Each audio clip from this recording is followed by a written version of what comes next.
Metal Batman! High entrance. The car, right? Chicks love the car. Can I persuade you to take a sandwich with you, sir? Riddle me this, riddle me that. Who's afraid of the big black bat?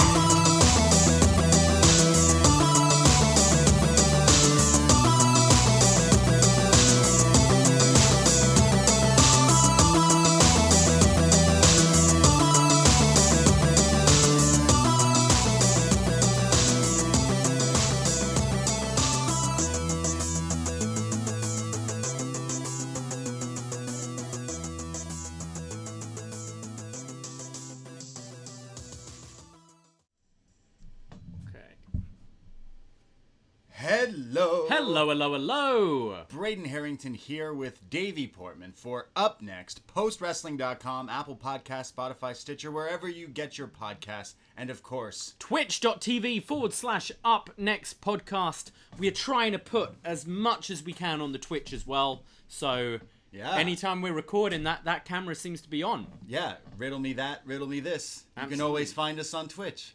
That kind of rhymes, yeah. Hold on. We are the Up Next podcast, part of the Post Wrestling universe, and we have so many podcasts out there covering wrestling and movies and stuff. And patreon.com/upnext. Tons of movie reviews, tons of wrestling, all that stuff. Go check that out. But this is a free show for the people. Yes. For the people of Gotham. We're back in Gotham. It feels like it's been forever. Ever. Batman forever Wow. ago. Yeah. Wow. Look what you did. You said the name of the movie. Yeah, he said it. It does feel like a long time. I think it was November the last time we did one of these. We took a little break over the holiday season, but we're back in Gotham. We're about to talk all things Bat and crazy Arkham escapees and wild vehicles and Robins. Robins and all sorts of different things. Yeah. We did all the other Batman movies. We did Batman Tim Burton. We did Batman Returns was the last one we did. And the 60s one, that's the only one that's up on the Patreon. And Mask of Phantasm. Oh, right. Mask of the Phantasm, which was the only cartoon one we'd be talking about in these series. So we're going through all the Batman movies, and now we've made it to... Your favorite, right? the one I was looking the most forward to. Let's be realistic. Like the Nolan trilogy is great. It's untouchable. Yes. Realistically, in some parts, there's some people don't like certain things, but I think it's great. But when I think of Batman movies, I think of this one. When I was a kid, I'm born in '91. This movie we're talking about today, Batman Forever, is from 1995. So like I watched this a lot. Yeah, so I think, I don't know about you, you're a couple of years younger than me, and that makes a big difference when you're a kid, but I remember seeing Batman and Robin in the theatres. That was 97. Batman and Robin in the theatres. I'd have been too young to go and see this one, but this was definitely kind of a blockbuster rental, and once it was on TV, I remember watching this one quite a few times as a kid. I remember my cousin, I think I've mentioned this before, had the Two-Face coin from this movie, which was in a cereal box or something, and gave me that. I've still got that somewhere back in the UK. But yeah, this is definitely... I'm very nostalgic of this one and the next one from my childhood, more so than I'd say the Tim Burton ones. Yeah, I'd say the same thing. Obviously, we're kind of in the same era. We're 90s kids, but... The other ones were early 90s, late 80s, obviously, the first one. But this one's got this 90s feel, for sure. Especially this one. It's got this campy 90s thing. They took the old 60s show and they literally just revamped it and kind of sprinkled in some of the stuff Tim Burton left behind. Tim Burton doesn't direct this. No, it feels like the blueprint's still there from the Tim Burton film. It's not so drastically different as, say, the Nolan films. Yeah. But... it's obviously a different director. Some of the characters are still there, like Alfred is still the same. I feel like the suit hasn't changed a great deal in this one. Yeah. It still feels like a kind of like a Tim Burton film to me. Yeah, definitely. It's got his touch on it somewhere. We got the same score, Danny Elfman. I think he's in there. He's great. He's fantastic. But this one, this played all the time in the 90s. You had all the toys, all the stuff, Bat Fever, if you will. And I thought I thought watching this, I watched it today. I thought it was bringing me back to all the childhood things. Like you said, I remember having like the coin, or when you play with your friends as Batman and stuff, and all the kind of ridiculous outfits. And this is a great snapshot of 1995 because it has Tommy Lee Jones. Yeah. It's got Jim Carrey. Mm-hmm. It's got Val Kilmer. Yeah. Questionable. The George Lazenby of this franchise, I think. Oh, we said it. Okay, yeah. At least someone said it. I am very curious to rewatch George. Because Clooney. I've seen... Like, I saw the film a bunch as a kid. Yeah. Where you don't know what's good or bad. Right. Like, I fucking loved it as a kid, Batman and Robin. And since then, I haven't watched the whole thing. I've watched funny clips and things, and I've heard George Clooney talk about it in interviews. But Clooney's a great actor. So, like, even though I'm sure he's very bad in it, I still think this is the George Lazenby of the Batman films, Val Kilmer. Yeah, for me, it's... The Marty Jannetty of Batman. Yeah, like, Batman here is Val Kilmer. He was, like, kind of hot in the 90s. I'm a big fan of The Doors, Jim Morrison. And he plays Jim Morrison in 1991, The Doors. And, like, to some critical fame, people kind of love that movie. The band The Doors don't like that movie. But I thought he's a fantastic Jim Morrison. And then I kind of grow up and I get into that band and I get into that movie and I'm like, oh, wow, he's in that movie. And I watch it and I have some thoughts about that. That's another review for another day. But I would never go, that guy needs to be Batman. I feel until... Actually, I do think at the time when Clooney was cast, it kind of made sense. Don't necessarily see him as an action star, but as the Bruce Wayne, 100%. Michael Keaton never completely hit it out the park for me either. Sure. I prefer him to Kilmer, but I don't think it's really until, I'd say, Christian Bale when you start to get a real complete Bruce Wayne, where you believe that this guy could actually be Batman. Yes. Whereas I don't believe, looking at Val Kilmer as Bruce, looking at Michael Keaton as Bruce, I don't believe you put on this suit and fucking fight the world at night. He brings the heat, that Val Kilmer. That's what he does. Yeah, it's a weird thing. Bob Kane, who created Batman, says that this was his favorite, but he only passed away just after Batman and Robin was made. Right. So I don't think he got to see Christian Bale or Ben Affleck. But those are Bat Talks for another Bat Day. But yeah, Val Kilmer. I can't say I'm super familiar with a lot of his stuff. He's like where he is now, he's not... didn't work out for him as well as like maybe other big No, actors. he seems to be at that point in his career now where he recognizes that his career went downhill and now can kind of play the ironic faded star. Right. Like you're starting to see with things like Cobra Kai, where you have these kids who are hot stars back in the 80s and then the film's finished and nothing happened with them, and now it's like, all right, I can go. Enough time has passed where I can go back into that world. I can imagine a Val Kilmer not wanting to be pigeonholed in, I don't just want to be Batman. I want to explore all these other things, and then all these other things don't come. So I've seen him now playing Val Kilmer and playing the washed up I used to be Batman character, and he's quite funny at it. Yeah, he does a lot of these like action B movies now and stuff like that, and bless him. Bless Val Kilmer. Apparently, director Joel... I can never say this guy's name. Joel Schumacher? Joel Schumacher. Apparently, him and Val Kilmer butted heads on this movie quite often. often. Really? Apparently, there was a lot of bad blood. They did not get along. But that's not the biggest story of people not getting along out of this movie. It's out of Jim Carrey and Tommy Lee Jones. Yeah. Apparently, they fucking didn't get along because Tommy Lee Jones just did not like Jim Carrey. Obviously, I wasn't there. Neither were you. Yeah. This doesn't surprise me at all.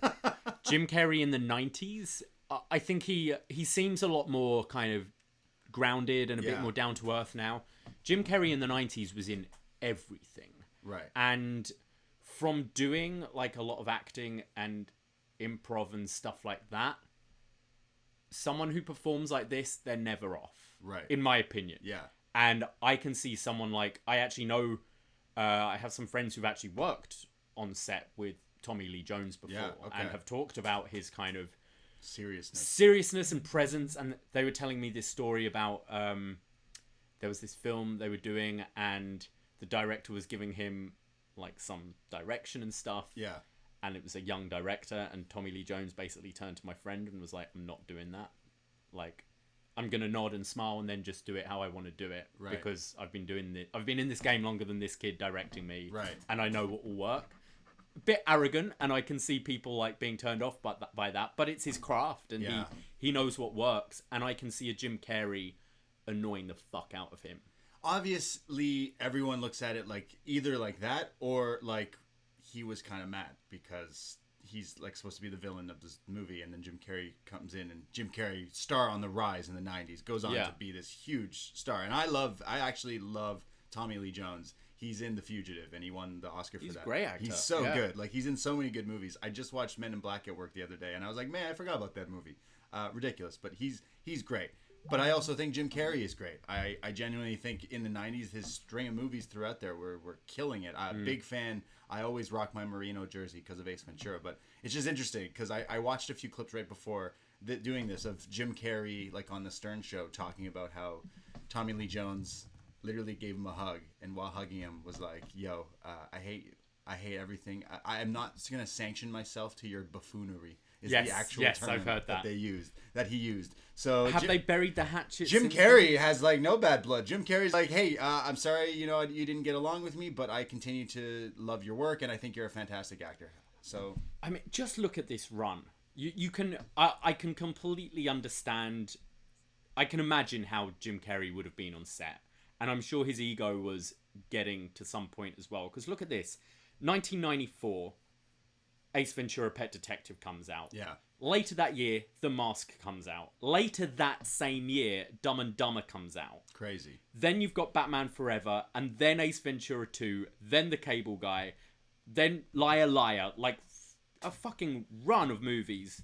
Yeah, Ending Truman Show in 1998, and obviously he's gone on to do stuff after that. But that 4-year window of movies, crazy. ridiculous. Like those 3 films in 94 alone, Dumb and Dumber, The Mask, and Ace Ventura, is wild. I know. He's from here, Jim Carrey, Yep. Canadian boy here, and he has this like I forget, was it in my high school or something? He didn't go to my high school or anything, but there's a quote that he had when he had made it that like he was making all these comedies and stuff like that, and then he got like signed on to make this movie, and that's when he knew like, okay, like I'm inevitable now. Like those movies I did before, they were smash hits, but they could be flashes in the pan or something, but now I'm making it, and I know I don't want to say I haven't fact checked this, but his parents had passed away when he was young. Okay. And it had his basically like most of his family were gone right before he could shine in this movie. Right. And that like to him was like, I wanted to be like, look, to show them. You used to let me watch the Riddler on TV, and now I am the Riddler. Like it was like his thing. But I think he's watching this today, this movie right off the bat. Jim Carrey is definitely the star of this movie to me. Watching it, I think. Was he first? Oh, I mean, No. it would be Val Kilmer first. No, it's then Val Kilmer. Tommy? Is it? Yes, because Okay. then that's where the Val Kilmer thing comes in. He clearly had a big head. I'm Batman. Fuck you. I'm Batman. To be fair, the guy playing Batman Yeah, should be he should the be. lead credit on a Batman film. 100%. We joked about the last time where it was Nicholson. Yeah. The movie's called Batman. It's called Batman. I'm with Val Kilmer here. Yeah, he's Yeah. the star of the show. No debate. Even if No debate. he isn't great. But yeah, this movie has, I'd say, watching back, it's still like they use top of the line like effects for 1995. Watching it back, like it's clear, it's amazing. They use technology that like would advance movies. Like I think we talked about that the last few Batmans. It's like every time they make these movies. Yeah, I kind of feel they could have gone further at times. Okay. Which we'll get into, but kind of lack of kind of car chase scenes. You see the Batwing, but they don't do a great deal with it. And I'm trying to think back, okay, when is this being made? 95. Okay. But you have GoldenEye this year as well, which Ooh. has crazy like stunts and chase scenes. And I would say GoldenEye looks ahead of this. More Yeah. advanced. Yeah. Fashion and all that is obviously very similar, but I think when it comes to special effects, I think Bond really has the edge on this one in 95. Yeah, I'd say GoldenEye is my favorite personal Bond movie, and I went on Twitter today and I said, "Is Batman Forever the best Batman movie?" I'm just dropping some trails to let people know we were recording this week, but it's definitely not. But I will say this is a visually pleasing movie to watch. This is a snapshot of the 90s, like I said. I smoked a fat bat before I watched this one, and I had a great time. But I know this is not a good movie. The look of the whole film, they've taken, as we said, they kind of took the blueprint of Tim Burton, then just added neon to it.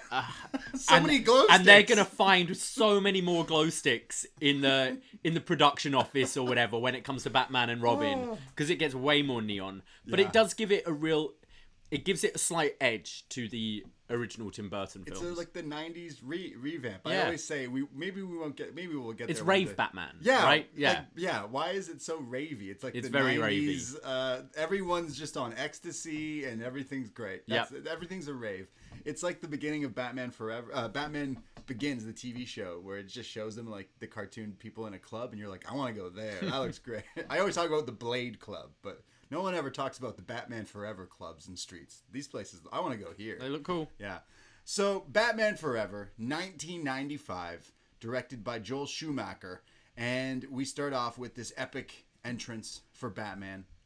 We're going into the Batcave. And we see the Batcave, the Batcar, and Alfred, who says to Batman as he's leaving the cave, "Can I presume you want a sandwich as you go here? Do you want a sandwich before you go?" "I'll get drive-through." That's what he says. He doesn't do it in that voice, but he should. He should have. No, Alfred be like, "I know it's you, Bruce." "You want a Sammy?" "No thanks, Alfred. I'm getting drive-through." Because this is when Alfred was doing all those commercials. Oh, who knows okay. what, pizza or Burger King or something. We see a man, Tommy Lee Jones, playing Harvey Dent, and he's got a guard like tied up here somewhere in a bank, and he's talking to him, and he flips his giant coin and says, "A random toss is the only true justice." And you see he turns his face, and he's Two-Face. He's not just Harvey Dent, but he's Two-Face. I'm gonna be a bit of a hypocrite here with my initial observation. I love that the film just starts and you're like right in there with the villain doing dastardly things. Yeah.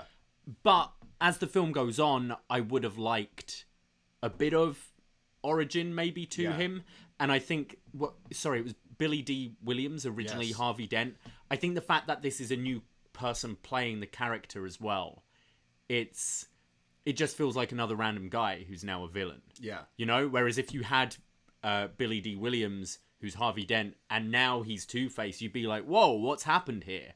Whereas really, I don't care, because I don't know who Harvey Dent is, because he looks different here. We talked about the last movie where one of the Wayans brothers got paid to not be Robin. Like, they paid him, but they didn't use him for the last movie. Right. They also paid Harvey D. Williams in this instant. They're like, sorry, we're actually not going in that direction. Yeah. Which kind of sucks. I like Tommy Lee Jones, but I would have liked to see some more Harvey Dent before we got here, I think. Yeah, we get to his origin story in like 10 seconds later on that maybe I'll mention. But Harvey Dent, Two-Face here. His face, his suit, is split down the middle like the cartoon, like how I imagine a Two-Face guy would be. One's a normal man, and one looks like he's got chewed up bubble gum on his face. Really, that's what it looks like. Yeah, very purple. Very purple. We see Nicole Kidman playing Chase Meridian. Is that not a bank? It's a weird name. I think it is a bank. I was like, wait, I think that's a bank near our house. It's very neo-noir, like all the type of everything going on, and Batman's going to stop this bank robbery, and he comes in and he fucks these people up, and there's guns and Two-Face's man, and there's this bank guy who's been tied up, and he gets in the bank vault, but it's a trap, and Batman and now this guard who's just ridiculous. This guard has been used online in so many things, like it's acid. He's terrible. He's great. And it's a trap. He's now in this bank vault, flying above the air from Two-Face's helicopter, just over the edge, like over the top. Ridiculous. Oh, yeah. What a trap. Let's get him in a bank vault and fill it with acid while we fly it over the city with a helicopter. And I just remember every film around this time, just the use of light. Like this acid tank just has red light emitting from it. Every set piece, there's some kind of glowing light, whether it be green or red or purple. And to be honest, it looks kind of cool when the sets are a bit more limited here than they are today. Yeah, I think the use of light looks pretty cool and makes it very comic-y. it's still like there's some obvious still digital effects, but there's a lot of like actual practical effects, yeah. which I still love in my movies. I miss that. So Batman's now flying, and he uses this guard's hearing aid to pick the lock of a bank. If you ever want to rob a bank, just use a hearing aid. Seems to be, yeah. Yeah, that's what Batman uses. So the guy he helps escape, and the guy gets out of it. But now Batman hangs on to the bottom of the helicopter as Two-Face flies across. They're going through like lights through the city. There's explosions, and then Two-Face uses a parking. Remember in like the 90s? I guess this isn't a thing where you'd put it on your car to lock the steering wheel. Oh yeah. Those red things. Yep. Car people use. So he puts one on the helicopter, shoots his driver, his pilot, and then jumps out with a parachute. And then Batman's now got to jump out, dives into the water as this helicopter crashes into what is just a ripoff of the what's the New York Statue of Liberty? Oh yes. Just says Gotham on it. Yeah. It's like, well, wait a second. So yeah, and Two-Face gets away. So it's basically a terrorist attack, realistically, and everyone's just fine with this. I wouldn't say they're fine, but I think they're just like another day in Gotham. Another day. A guy flies a helicopter with acid and all this stuff. Yeah. But right away, setting the tone of this movie, action. I think it's a good thing getting to the action right away. I think it's one of the things some of the other films lack is just having something at the beginning. And I think you want to see Batman as Batman right away. And quite a few of these films, you have Bruce for a lot of it, and you're like, just put on the fucking cape. Yeah, you know? let's go. Yeah, well, we got to it. I liked, like, say what you will, but even Tommy Lee's just having fun here as this, like, comic character come to life. That's what this movie feels like. It's so camp that it's a comic book come to life. It feels like the Tim Burton films are leaning a lot more into the Adam West 60s. Like, the way the villains are. Right, very two-dimensional, cartoony. Yeah, no motives. No. They just don't like They're it. just evil. Jim Carrey playing Edward Nygma. Yeah, Nygma. He works at Wayne Enterprises. We see him here. And he's like this like nerdy tech guy working on all this mumbo jumbo. Kind of an incel type here, working on some things. And Wayne comes in with his executives for Wayne Enterprises. And they're looking at all this stuff. And he tries to sell Bruce on one of his inventions. He's like, hey, like, I got to step in and say I'm a big fan. I love you. He seems to be obsessed with him. And he's like, I'm working on these brainwave It's things. what to like steal memories or Well, he doesn't say that no, to Bruce. but it's something manipulating brainwaves and shit. So Bruce kind of like goes, oh, so like you're working on some cheeky shit. It's not, doesn't sound like it's a good thing. It sounds evil. So I'm not really into that. So he says no. He turns him down and he's like, I'll make you understand. Yeah, he looks heartbroken. Yeah, and so then sad. has a vendetta right away. That's his motive. I hate Batman. I hate Bruce, not Batman. I hate Bruce because he turned me down and I want to rule the world and be a nerd. So the bat signal is put up so Batman shows up, but it's a false alarm as it's Chase Meriden who says, hey, sorry, I had to get a hold of you. And Bats says, the bat signal is not a beeper. Don't do that. And she basically says, look, I came here from another town to talk to you. I'm a therapist and psychologist and all this stuff, and I'm interested in what the hell is going on with this guy dressed as a bat. And she basically says, I'm turned on, and let's fuck. It was kind of weird because, she says she specializes in kind of dual personalities and stuff like that, and it interests her what people hide within their other identities and what makes them tick and stuff. But it is also kind of like, and I get off on this bat guy. I really like It's bats. like, that doesn't sound too professional. Yeah, You're studying people with dual personalities, and you got a kink for the most famous guy in the city with dual personalities. She says, Come on. In high school, it was guys with motorcycles and earrings, but now it's guys in rubber suits. He says, it's the car, isn't it? Chicks love the car. She says, I'm just trying to be professional, but throughout this entire movie, she just tries to fuck him. So, that's her character in this movie. So she makes fun of the rubber thing, and he says that it's not actually rubber. It's like Voriamin or something. And anyways, he leaves, and she says she'd done her homework. She what should I do? Put on a skin-tight vinyl suit and put on a wig for you? Meaning like, hey, I know you had history with that cat lady. I could dress up like her if you want.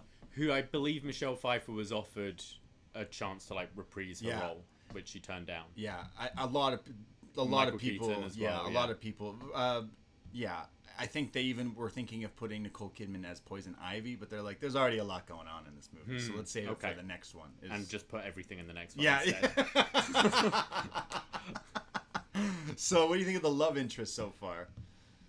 She seems desperate. Nicole Kidman's a funny one for me because I find her just, and I think it tends to be the part she plays. I find her unlikable. Right. And then I see her in some things where you go, oh, you are incredible. You're an incredible actor. There's just not the material here for her. It's like Star Wars. They're trying to make her like a more interesting character and less of a damsel in distress, but I just find her boring. I find a lot of her lines pretty dull. And it's my problem with Batman in general is I can never think of who his love interest is. He never has a Mary Jane or a Gwen Stacy or a Lois Lane. You know, he's more of a Bond. He has this conveyor belt of women, and because of that, I feel like I can never really get that emotionally attached to them. Yeah, I think in the comics it's mostly Batman and Catwoman who For sure. kinda go on to have kids and stuff. But that's it's kind of like you're just for this movie. Yeah. You're basically the same person from that first movie. You are, yeah. You're another traveling person who's come here who's new. And it's like, okay, well, Completely. And you look similar. And has the hots for both Batman and Bruce. They never can sort out. They can't put it together, Yeah. can they? How? I can always tell if someone's just wearing. I can see it's them. I know if you know the person. Enigma kills his boss with a coffee canister and says, "Caffeine kills. It'll kill ya. Caffeine will kill ya." Then he steals all his manipulating brain waves, and he starts putting out some riddles. He has a lot of riddles in this movie. He then sucks his boss's IQ through the brainwaves and takes all his genius and then kills him, but stages it like it's a suicide. So everyone thinks like, hey, this guy just killed himself. He throws him out the window, doesn't he? Yeah, he throws him out this like window and kills him, and he's like, ooh, nice landing, but you're not. He makes an Olympic joke. It cuts to Bruce Wayne at home, and he's watching courtroom dramas, like a TV documentary thing, and it shows it within 10 seconds of they had cameras rolling at the Malcone trial in court with Harvey Dent when someone throws the acid in his face and Batman tries to block it, but he doesn't make it in time, and Two-Face gets it on his face, and that's how it happens. That's the origin story. So brief that I just missed this. Something I do like, if you are gonna kind of gloss over an origin, it's one of the, I think it's the Incredible Hulk, which is like, it's okay, it's not one of the best Marvel films, but it was quite soon after The Hulk came out. It was only a few years, and they were essentially rebooting it again and went, right, we don't want to do the origin. And kind of in the opening credits, as it's saying everyone's names, you're kind of seeing clips of how Bruce Banner became Hulk. And I think maybe something like that would work a bit better. Yeah. You could have in the opening credits, you could see these clips from the courthouse and Harvey Dent being doused in acid, and then you go right into that opening scene where he's like robbing the bank and got his gun at people and stuff. This was so blink and you miss it. It was literally like 10 seconds. Yeah. Of him. It's him watching the TV of like recapping the news, recapping this criminal while he's doing all this heinous shit. But it's like, what? Yeah. Why didn't you just air this scene? Yeah. I guess I don't know. It's very you've shot it. Yeah. You shot the scene, but we're watching it through him watching it TV. It's really ridiculous. Bruce Enterprises. They say, hey Bruce, this guy killed himself, and the police say it was a suicide. It's even on tape because the tape was manipulated by Enigma. And Bruce is like, okay, and his secretary's like, the guy killed himself, so therefore his family don't get all the insurance benefits. And Bruce says, I don't care. Make sure his family gets these benefits. Okay. Good guy, Bruce Good Wayne. guy. You got to get that in there, that he's a really good guy. They knew it was suicide because the note said, goodbye, cruel world. Jesus. Didn't think to give this like handwriting analysis or anything like that. Well, no, because then Enigma gives another letter to the cops, and it's like, you can tell that all the writing is his handwriting, and it's like he clearly just is smart and stole his IQ and all that stuff. But yeah, it really, it's such a comic book. Like, fuck. So we see Bruce. He eventually, he also is not very. He's supposed to be the world's smartest detective. He's not really a detective because he's like, someone just sent me a riddle. Like, who could it be? When you just told a guy no, like you just told this guy no, and now there's a guy who dies in the same spectrum of the workplace. Wouldn't you just put that together right away? Maybe, yeah. But I also think maybe this guy's got a lot going on in his life. He does. Knows a lot of people. This isn't during a pandemic where he's locked down and only meeting one person. This is... I imagine that day he turned down lots of people. I guess. Maybe. Yeah. Well, Bruce gets a riddle, and I'll read you this riddle. If you look at the numbers on my face, you won't find 13 any place. Did you get this one? It's a clock. It's a clock. The face of a clock. For a guy whose gimmick is he gives riddles, I think his riddles are really easy in this film. They get a little harder, but they got an actual riddle master to write the riddles for this movie. To make them... Really? Yeah. I really? mean, you couldn't go in with hard ones, though, because... But you've played, like, the Arkham games. Sorry, they should be hard. They should be harder. Your whole gimmick, your whole character is, I make riddles. Yeah. Why are you making them easy? These are Christmas cracker riddles. He's vamping them up, though. It's a slow burn. I just say I think Gollum would win in a game of Riddles? Riddle Off. We'll see. They get tougher. And I know, like, in the video games, the riddles things are pretty cool. Yeah. In some of the games. But, yeah. So... Riddler makes more Riddler makes more riddles and drops them off at his house. And Bruce is like, yo, who keeps leaving me these fucking notes? So Bruce goes to visit Chase and breaks down her door, thinking she's like in a fight, but it's her kickboxing to show how strong she is. And, you know, so he reads these riddles to her. The second one says, tear one off and scratch my head. What once was red is black instead. A match. Yeah. So they're solving these riddles, and he says, hey, I got to get you out of these clothes. And she's like, excuse me? Do you like the circus? Cue the circus. Yeah, we're going to the circus. Yeah, what? It's so... Alright, this guy's dead. I'm being sent these riddles. But let's forget about that for a sec. Let's go to the circus. The fucking circus, you know? Which in 2020, 2021, we're recording this. Is a circus we've talked is not really a thing anymore. No, Cirque du not Soleil, really. Maybe. The trapeze acts and this kind of thing would still be around. He also notices a Vorsak ink blob, which he goes, oh, you got a picture of a bat there. She goes, well, it's whatever you think it is. It's the ink blob test. It's clearly a fucking bat. It's a bat. It's a picture of a bat. Yeah. Yeah, I was like, yeah, I saw a bat. Like, it's a bat. But maybe we're all Batman. Whoa! You're Yeah. Batman, I'm Batman, we're all Batman. Batman's a symbol. It is. Yeah. We'll get to that movie. We wear a mask to protect the ones we care about. Which is true. It's true. You could all... I was wearing my mask to protect the people I care about. There you go. Yeah. So they go to the circus, and it's lit. This is, like, so over the top. So this is the big Gotham circus. They have TV cameras rolling. Gotham's finest are here. All the high rollers and rich people of Gotham are here to watch this crazy... This is nuts. The effects, like, not effects, but makeup and design for this is just so over the top. And we see the Graysons, the family of trapeze artists here. They're all up there in their outfits. And the circus is interrupted when Two-Face shows up with all his henchmen and guns. And he says, all you pasty people of Gotham, meaning like all you rich white people here, I know one of you has to be Batman, so I know you're here. It's actually a pretty good plan. Yeah. Well, you kind of figured out he's got to be rich. He's here. All the rich people in town are here. Yeah. Batman's got to be rich. Yeah. So he says, if you don't reveal yourself, I'm blowing this place up. And he's got a bomb. But then the trapeze people up above are like, we can take these guys out. So they start like taking on the bad guys. This family of Graysons. Cartwheels and flips, and they're doing all the sorts of double moons, corkscrew con helos. Unfortunately, it's Ricochet versus Brock Lesnar, isn't it? Yeah. Because they don't last too long. They don't. It reminded me of Casey Catanzaro doing her flips all over the place. But one of the Graysons takes the bomb and somehow gets it out of here and throws it into the water as it explodes, so it saves everybody. But Two-Face shoots up this like scaffolding thing, and the rest of the Graysons fall to their death in front of everyone. And and Dick Grayson witnesses this and sees his family die. And you know what happens when your family dies? You become a superhero. That's right. Yeah. You do. So Dick Grayson is now an orphan boy, teenager, late teen. Sure. He looks my age.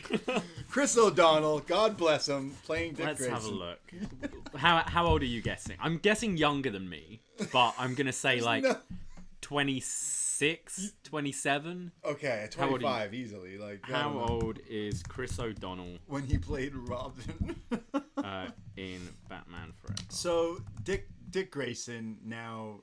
Oh, he's 23. He was okay, 23. all right. Bless him. Bless him. Commissioner Gordon says, "Hey, Bruce Wayne, thank you for taking in this orphan boy. It was such a tragic event when his family died there." And Dick is like, "No, thanks, Bruce. I'm nice to meet you and everything, but I'm not interested in living with you. I'm gonna go try to get the circus." And Bruce is like, "Well, the circus is probably halfway to Metropolis by now. What are you doing? Come stay with me. I got bikes. I got stuff." He's like, "No, I gotta kill Two-Face. I'm gonna do anything I want. I'm gonna kill Two-Face. That's all I need to do." He goes, "Look, I got bikes. I got food. I'm in a rich mansion. Just chill with me. Stay with me for a little while." So he eventually goes, "You know what? All right." And Dick, I know his family's just died, but Dick's a dick here. This Dick's guy, a dick. This guy's trying to help him, and he's just like, nice bike you got there. Huh? You hang around many biker bars, Bruce? It's like, okay. Say what you want. You think Dick is being the dick here? Okay. I just recapped of what just happened. Okay. Bruce says to him, "Well, I'll fill up your gas tank. I'll give you some food, and then you can be on your way, and hopefully you land on your feet." What? His family just died by falling and not landing on their feet. That is fucking rude, Bruce. Jesus. Read the room, Bruce Wayne. Wow. Hope you land on your feet. That's fucked, dude. Alfred and Dick throughout this movie have a pretty good relationship, I'd say. I love this Alfred. We talked about him in the past few movies. I think he's great. And definitely in this movie, the dynamic of him he sees what he saw in Bruce. All right, I can groom this guy into a crime-fighting machine. Absolutely, yeah. So this is where we learn about the history of the name Robin, and says that when he was in the circus with his family, the Graysons, one time one of his brother's cords broke, but he flew in and saved him. So his dad always said, "You flew in like a robin," and that's when I became Robin. And Alfred says, "Well, broken wings mend in time." So that's why he's got that name. Nice. If you were wondering Nice. why he's named Robin. So yeah, so Robin just doesn't look like a kid, but I see what they're going for, so it's fine. I love Chris O'Donnell. Whereas Robin. that's weird because I think a 23-year-old now could easily pass as a teenager. It's just people look different now. You know? Yeah. We go back and watch some of these old wrestling shows and everyone looks 50. Even when they're 25, they just look 50. Yeah, so But he looks old. the boy wonder. So he's now thinking, I could make a life out of here. Two-Face is still trying to find Batman. This whole movie, Two-Face is just on Batman's dick. Yep. Every Batman movie, the villains are on his dick. Move on with your lives. You robbed a bank. You got all this money. Go away. Yeah. Stop. Chill. Why are you trying to kill Go this to guy? a beach. Just Fuck off. yeah. Doesn't make sense. And there's this Batmobile chase. We didn't really talk about the Batmobile yet, but this is where they get to show it off for no fucking reason, realistically. And he's being chased, and he out chases. It's a new car. I had this one as a kid. It's got I don't know, missing parts in the front, and it shoots out blue light, so it glows. Essentially, we said everything in this movie glows. Everything glows. Even the Batmobile. But I think, obviously, the back of it that shoots out the flame and stuff. What do you think of the... It's pretty cool. Yeah, I'm looking at it now. I remember this toy. Yeah, I had this toy, and I would play with this all the time when I was who knows how old, 5 years old. This Batmobile is cool, but it also has a grappling hook. Batman has a grapple hook, but so does his Batmobile. Oh yeah, he can shoot and he can drive up. You got to walls and stuff. It's just this scene did not need to be in this movie at all. There's the Schumacher cut. Oh, is there? There's 50 plus minutes of this movie that's not been released, and there's rumors 52. Wow. Apparently, allegedly, that the whole talk of this Justice League shit. I don't give a shit about that Justice League thing. I want to see the recut of this. Yeah. 52 minutes, crazy. Yeah. I think the car looks cool, but as I mentioned at the beginning of the show, I didn't think the car chases were particularly exciting in this. Normally I love a good car chase set piece, and didn't really get it here. It didn't really need to happen. Edward Nygma is going through ideas to come up with his own name of stuff, and he thinks of Captain Kill, but it's just not good enough for him. Or the Philosopher. Mm-hmm. No, I'll be the Riddler. But isn't that how the villains of Batman, realistically, isn't that the creators were like, we got this, I got one. He's a guy who just makes jokes, so he's the Joker. And they're like, fucking great. He's a clown, he's a Joker. Okay, what else can we come up with? How about a guy who makes riddles, and he's the Riddler? Yo, genius. It's so genius. I feel normally it would be the kind of media and the police that name them. Yeah. Rather than the villain himself. In Spider-Man, it's that way. Like, that's normally... I think that's how it kind of is in the real world. You then get this nickname starts for this... Right. John Doe, we don't know who it is. Yeah, like Jack the Ripper wasn't like, yo, I'm Jack the Ripper. No. Or was he? I don't remember now. I think he eventually calls himself it, but yeah. Started taking the name. Yeah, you're right. He's like, I gotta come up with it to go. He's also psycho because he's also obsessed with Batman. Yeah. Like Bruce Wayne. Sorry, Riddler's obsessed with Bruce, and Two-Face is obsessed with Batman. What was his other ideas for names? Philosopher, right, and Captain Kill, which are actually probably names they were like going to go with. The Riddler. He chose the right one. Yeah, he chose the good one with the color scheme and everything. Yeah. Apparently, Jim Carrey did have a say in the outfit of this movie. Yeah, I read that he wanted to shave a question mark in his hair. Right. But was going through a divorce at the time and had to be in court and stuff, so didn't really want to rock up with a giant question mark on his head. Why not? They know you're an actor. Everyone knew who you were at that point. So yeah, I think it would have added. Yeah. He's got red hair in this movie though. It's ridiculous. So we see Sugar and Spice, my favorite part of this movie. Drew Barrymore as Sugar here, and Debbie Mazar as Spice. And it's Two-Face's girls. He comes home. He's got his lair. Looks an awful lot like Shrek's the guy from... sorry, not Shrek like Shrek, but Max Christopher Shrek. Walken? Christopher Walken's character. It's his office just redone as Two-Face's. Oh, okay. Two-Face has the room split in half with the light and the darkness. So Sugar, Drew Barrymore, is all like dressed like an angel and angelic, and she's made him some champagne and some like caviar, like fancy, expensive food, and then... Spice is like, I made wild boar, and we got like shots, like it's like heaven and hell essentially. Really insignificant role for Drew Barrymore. Yeah, though. Isn't it? And she was a thing by now. Was it like her trying to get her comeback essentially? I think around this time. Yeah, I don't think she was. I don't know. Yeah. Like, were there bigger plans down the line with No. her? It just seemed. No, it's just like around this time she kind of wasn't. Is this after the shoplifting? Yeah, like realistically, Drew started getting hot like late '90s, so I'd say she wasn't fully there yet because she was famous when she was a kid, right? She was, yeah. So yeah, Drew Barrymore. It's really interesting. It's pretty much just like a cameo at this point here, but Sugar and Spice makes everything nice. They're making him dinner, but the Riddler shows up. Now he's decked out, and I say he's the Riddler because this is the first time we see him as the Riddler, and he's got his suit. His like green with the classic question marks all over it, his hat, the mask, and his cane, his spinning cane thing. And Two-Face gets up in his face, puts a gun right up his face, and Riddler says, looks at his Two-Face because he's got two faces, and says, that's never gonna heal if you keep picking at it. Good line. Yeah, a really underrated line here. He says, wow, you took something really wholesome and made it real dark and gothic, which I think is a joke at the last few Batman Tim movies. Burton, yeah. They come up with a plot to kill Batman and steal brainwaves, and they rob a casino to get money. Let's just steal some brainwaves. Yeah. Come on, lads. I want to Let's go and steal some brainwaves. You get super smart if you do.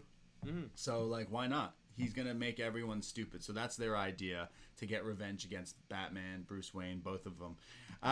Dick Grayson realizes that something's fishy going on in Wayne Manor. So he breaks in through a locked door. Alfred jokes that that's where Bruce keeps his dead wives, which I was like, that is a little...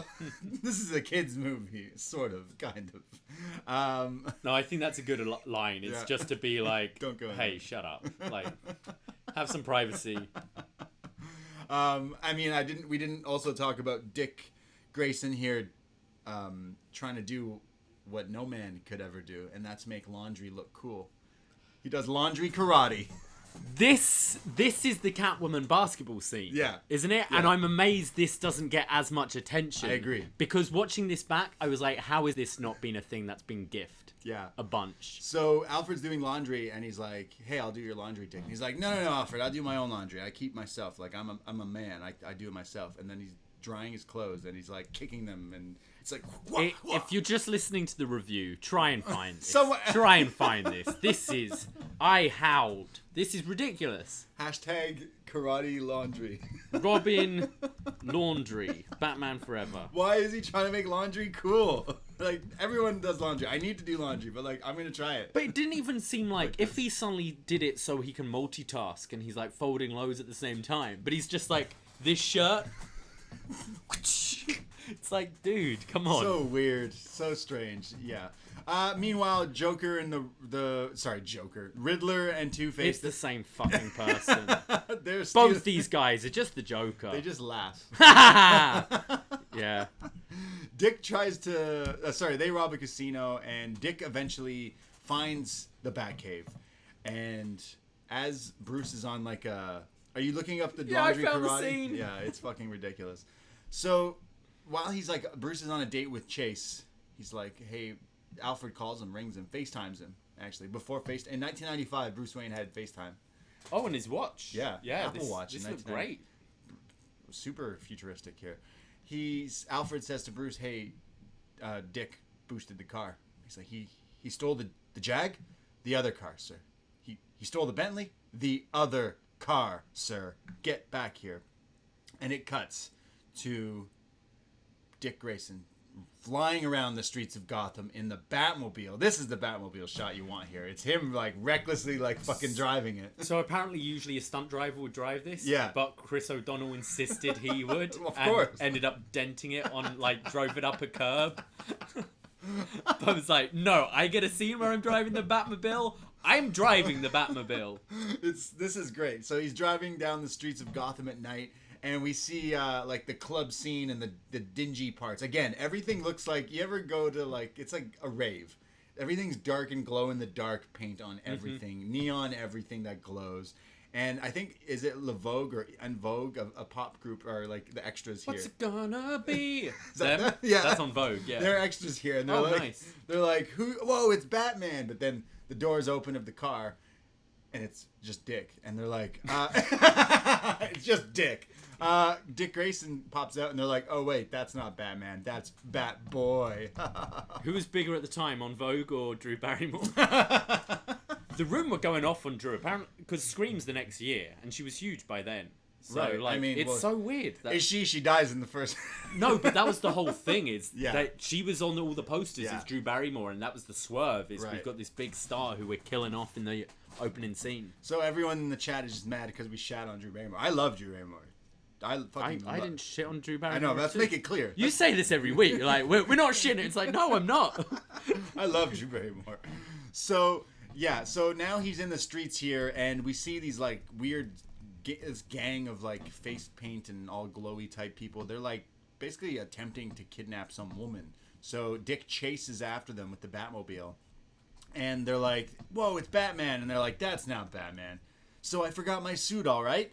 And then he like whistles, and all these guys come out with, now they literally have glow sticks. Like, think of a bow staff, like your Donatello or something, but it's a giant glow stick. It's a fluorescent tube. It's a backyard wrestling GCW match with fluorescent light tubes, and they're all going after Dick Grayson here, who fights off all these guys. He's not only a trapeze artist and a great athlete, but he's a fighter too. A skilled, trained fighter, and he beats up all these guys here. I will say, this whole movie, I've said, is visually stunning. This fight scene is great because they're literally just having a fight in like where you would have like laser tag or something. It's literally like you're just fighting and all the colors are flying off everywhere. And then he has the upper hand, so they whistle for more backup. And then out come crawling like 100 people. There's guys in suits with face paint, lucha masks, all sorts of crazy stuff. They're all glowing in the dark, and they come after him. But that's when Batman shows up for the save, and everyone runs off. And it cuts to them now in the Batcave. But what did you think of... Yeah, it looks really cool. I really Yeah. like in films especially kind of pre 2000s when maybe effects there wasn't so much you could do or you couldn't build these sets. I love when you put it like said in a circus or a nightclub, or what you said, this is like laser tag, or I think of one of the Bond films and they're in kind of one of those mirror maze things, Right, and yeah. just visually it's really cool to look at. Yeah, whoever did the design, like I know this movie gets critically, this movie's it's not a good movie, but the visuals, fights and stuff, this particularly for some reason, it's I even as a kid, I was a big fan of comic books and I was a big fan of cartoons and Batman and Robin and everything. So to see like Robin get his like fight scene in here before he's Robin and do his whole chasing, trying to save some girl, and he gets a kiss from the girl. Doesn't the girl ever get to kiss the hero? And he goes for the smooch. Oh, it's so weird. Yeah, it's lame. It's so weird. It's so strange. I love it. I think this is one of my favorite parts of this movie. No one dresses up like that leader that they got. I mean, there's no mention who this guy is. He's got like the skull thing. Because later in Batman Beyond, again, there's a guy who kind of looks like that. Like the glow. Batman Beyond? What one's that? It's like the futuristic show again. Like TV? The cartoon. And it looks like they took from Right. maybe from this. But future Halloween costume for those bat marks out there.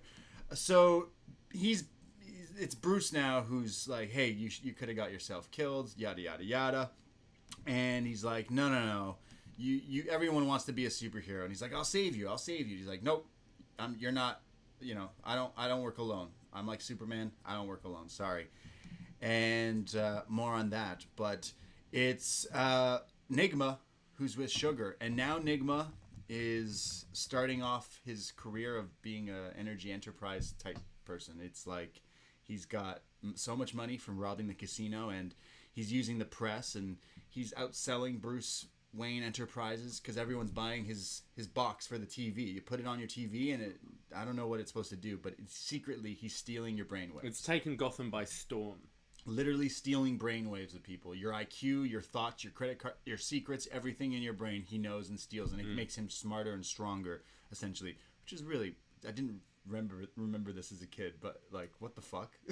It's so stupid. Yeah, I think with these films you're just meant to not really care what the villain's plot is. So dumb. Particularly, you just want to see them fight, right? And maybe it's not. I mean, maybe there's bad guys out there who wish they could steal people's thoughts. So he eventually did it. So he's throwing a party to like launch his box because everyone in Gotham, it's the whole rave. People are lining up to buy this thing. Like everyone's trying to do it, and he's having a presser here. But the press is all on him because he's in a nice suit. He's all dolled up. He's got Sugar, Drew Barrymore on his arm here. He's looking fancy. He even goes, "How's my mole?" Because Val Kilmer's got a mole. Yeah, he's just trying to look just like He's just Bruce. ripping off Bruce Wayne here. But then the real thing shows up. Bruce Wayne shows up with Chase Meridian. And the press runs over to him like, Bruce. But he goes up to Bruce and they start talking. And Bruce doesn't even know who he is. What the fuck, Bruce? Yeah. This would have solved everything right away. You would have went, you're the guy. You killed him. You're done. Book him. Done. He's so insignificant to Bruce. Yeah. Just so insignificant. That shows. Bruce, he thought the guy who died by suicide, he gave his family all the benefits and stuff and the money. So I praise him for that. But his people skills are not intact because you didn't even remember this guy. No. I know he changed his appearance. He cut his hair and stuff. But if you remembered him, this would have all been stopped easily. Yeah, I think it just shows how insignificant Ed Nigma was. Yeah. Is it Ed? Edward, yeah. Edward, yeah. Edward Enigma. He's so insignificant that I can't even remember you. You're just some random weirdo who works for me. So he's at this party, and he's like, "Tell me about your brainwaves." And he's like, "You're scared to use my machine." His plan is to get Bruce to use it to find out things from him. He's trying to find out who Batman is by getting everyone to use this machine. So Bruce goes to do it, but he tries to take like the memory juice out of it. Everything's green in this movie. It's got to be. Yeah, and it's Spice who's like, or as a Drew Barrymore, Sugar, who's like, "Oh, don't worry, I'll take it out for you. I'll show you how it works," but secretly puts it back in. And Bruce uses the machine. But as he's using the machine, Two-Face shows up. But I know what you're thinking. Two-Face and Riddler are on a team. So Riddler's pissed. He's like, "Yo, what are you doing?" As he busts in with all his dudes, shooting up the place. And Bruce escapes out the back door and goes to quickly change. Alfred's got the car outside. He's going to change into his bat suit. And Riddler's all pissed. But then here comes Batman flying through the glass Batman loves to fly through some glass. If you're in a room with a glass ceiling, Batman's gonna break. Yeah, he's through coming it. through. 100%. Yeah, like you're asking for it. And Batman flies in, lands in the middle of like a fountain as it's the water spraying everywhere, and it's like all epic. And the Riddler turns to Two-Face and says, "Look, your entrance was good, but his was better. It's all about showmanship, and you don't have that." And Riddler turned around. Two-Face turned around and went, "Yeah, well, I hate your movies and you. You're a buffoon. I will not sanction myself to your buffoonery." That's what kind of made me. I read a bit up about it, and it was, you can insult me, but insult my movies? Like, Fuck, man. that's where you're like, whoa. Look, I love Tommy Lee. I mentioned The Fugitive has a place in my heart, but Jim Carrey classics to me. Now, Ace Ventura to me is top. Like, it's top. I really want Tommy Lee Jones to talk about this again He has now, not, yeah. and just be like, you know what? I was a dick. I rewatched Ace Ventura. Kind of funny. Kind of funny. Yeah, I don't know. It's a lot of people looking up some things about this movie. A lot of people think that it's Tommy who's trying to like get back his every scene is Carrie stealing the scene. So Tommy was pissed. So he keeps trying to like, steal that scene, take up as much of it as he can, essentially going over top that he wasn't doing before. So people were like, it's very apparent that he's kind of jealous, I guess. Yeah, I think so. Yeah. So Batman shows up. He's beating the hell out of everyone. And Dick Grayson gets his Robin suit on at one point here. But we don't see, but he leaves to get changed. Two-Face burns Batman in an epic chase, but Batman's got like a flame blocking thing where he blocks all the fire and gets out of it. A bat flame blocker. Bat flame blocker.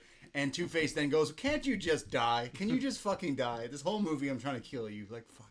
Shoots him with these guns, and there's giant explosions, and this whole building collapses essentially on Batman. He's in the sand and dust. And I remember this like when I was a kid.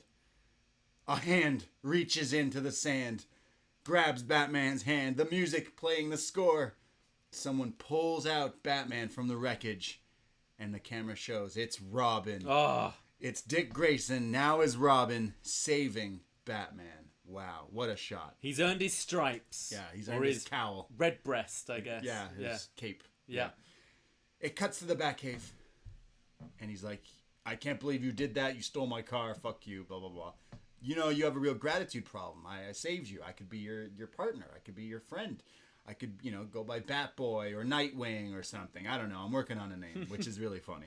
Nightwing is a lit name for a Nightwing's superhero. really cool, yeah. He goes on to be Nightwing in the comics, for those of you not knowing. He says, "I just saved your life, and you can't stop me. We're a team now. Like, I saved your life. Fuck you." And Batman just totally, just doesn't acknowledge this and goes, "I don't care. I work alone." And goes, "Hey, Alfred, I've never been in love before, but this girl Chase, she just really wants to smash, and I think this is love. Is this love?" That's what he... And Alfred's like, "We've had this conversation literally before. twice before. A lot, Bruce." This is the worst. It's like in Anchorman where it's like, "I think I've been in love before. I love Lamp." It's like, "I've never been in love before." Dude, you literally... This girl, you don't know anything about her. She literally told you she just wants to fuck you, but you're like, is this love? I don't know. Yeah. I don't know. This guy. Someone's showing me some sort of affection. It must be love. I mean, he's made weird life choices, this guy. So Yeah. I'm not surprised he's a bit confused here. Oh, it's so ridiculous. So he's more concerned about his girl problems than his life just being saved by Robin, who he should probably focus on a little bit more there. But yeah. So Batman goes to see Chase, and because she said, like, "Meet me at midnight, come sleep with me." And he goes a little late and gets his bat grooving on. Riddler and... Yeah, he goes to meet her as Batman.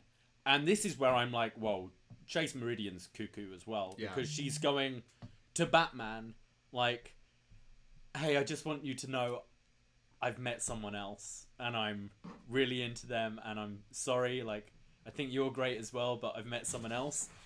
Like, nothing's really happened between the two of them. No. This is the equivalent of today, you talk for a couple of days on Tinder and then go, "I think you're a great guy, but I've met someone else." It's like, dude, we messaged like 5 times. That's it. It's also strange because she really loves Bruce, but the last time she was with Bruce, he ran off. Yeah. because he went to go change as Batman. So you Batman. think he'd show her now, like, hey, I'm Batman. Like, I'm the same For person. someone who studies people with dual personalities, she's not very good. No, she's not good. She's very not good. And as a detective, he's just not good at some of the detective work either. So he doesn't get it on because she doesn't want to sleep with Batman. She wants to sleep with Bruce.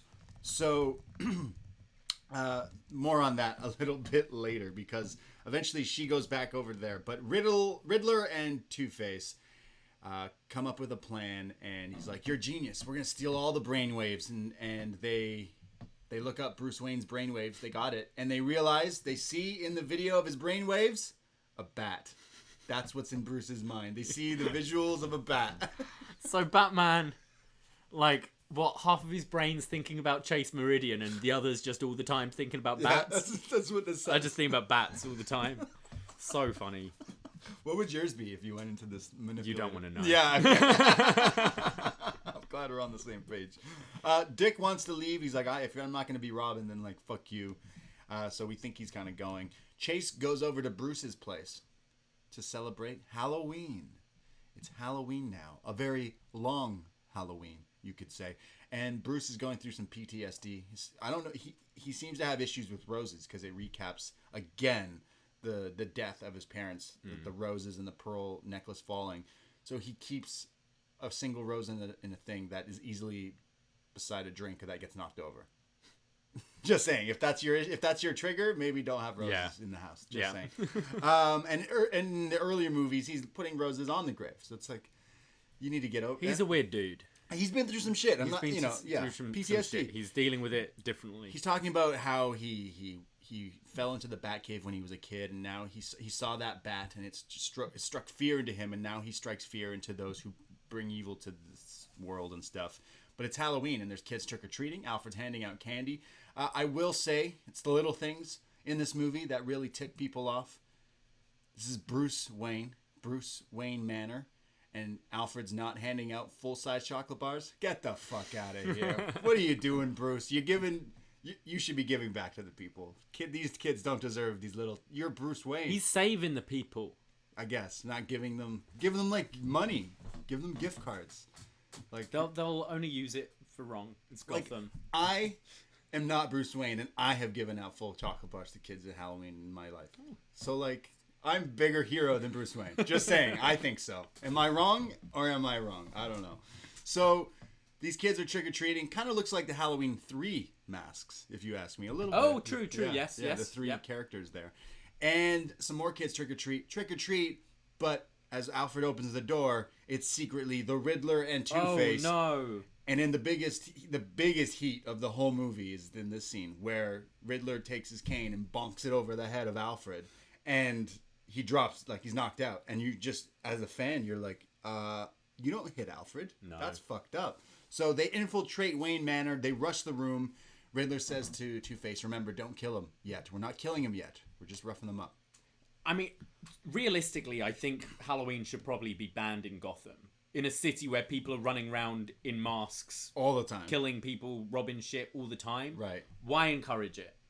Yeah. Or is that is saying it's Halloween is the reason why the whole city was dressed up that way? And maybe that's to save their ass. But it looked like that's just how the city is, like, all the time. Because it's fucking Gotham. Maybe. So they infiltrate Wayne Manor. They beat the hell out of Bruce. They realize that he is Batman. And as Two-Face's gang are beating up Bruce and stuff, Riddler goes into the Batcave and realizes he found it. So he takes his little bat bombs. Intruder alert. He throws his bat bombs all over the place, blowing up the Batcave here. What a heel. There's all sorts of... There's this one shot of Jim Carrey where he creeps around like the old Riddler from the show a lot in this movie. He definitely does that a lot purposely in this movie. But he does it here in the Batcave and then, like, basically humps the air, and then the explosions go off. But this one scene, he's so terrifying and funny at the same time. Yeah. I think he's great. He definitely is the star of this movie, and I think it's this particular scene where it's just him exploding Batman's shit, and it's great. It's so entertaining. I love Jim Carrey always signs his autographs with "Spank you very much." I've noticed it throughout anywhere I've been he's eaten at or anything in Canada or Toronto or whatever. It always says "Spank you very much." That's his, like, signature thing. He says here, spank me when he finds the cave as it opens up. And then, like, as this all is exploding, he's overjoyed, laughing as he's destroying Batman's stuff. He goes, "Joygasm," which is such a stupid fucking line. Yes. So many fucking stupid lines. That was one I rewound. I was like, is that what he said? Joygasm. Joygasm. Yeah, we're gonna bring it back. Yeah. Yeah. So he's blowing up all this shit, and Two-Face shoots Bruce in the face, but he survives. And they kidnap Chase, and they run away. I love the cell here of Val Kilmer like getting shot and then falling down the stairs, like sliding, bonking his head. Oh yeah, he gets some color here, doesn't he? Yeah, he shows the color there. So Riddler leaves riddles and stuff, and they leave Bruce to die here. But it's Riddler's lair now on this island because he's rich, and he says, riddle me this, riddle me that. And Batman, you say? I love ripping that off all the time. And now Bruce is like, okay, I gotta go save Chase. I gotta save the day. Alfred, what happened to the Batcave? And he's like, everything's fucked. The car's fucked. The suits are gone, except that one sonar suit that was in testing.